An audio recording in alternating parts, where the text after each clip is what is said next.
You ask Tiger to solve. This deals with linear equations with one unknown. The final result is x equals 18. Let's solve it step by step. Simplify the expression. Expand the parentheses. Simplify the arithmetic. Expand the parentheses.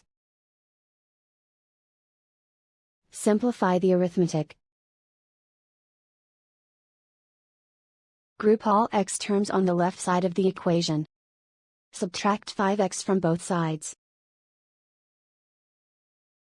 Group like terms. Simplify the arithmetic. Group like terms. Simplify the arithmetic. Group all constants on the right side of the equation. Add 21 to both sides. Simplify the arithmetic.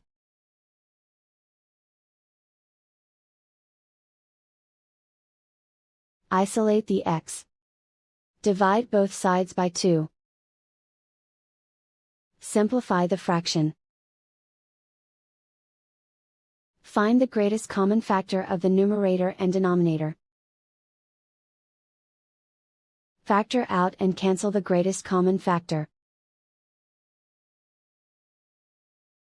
And so the final result is x equals 18.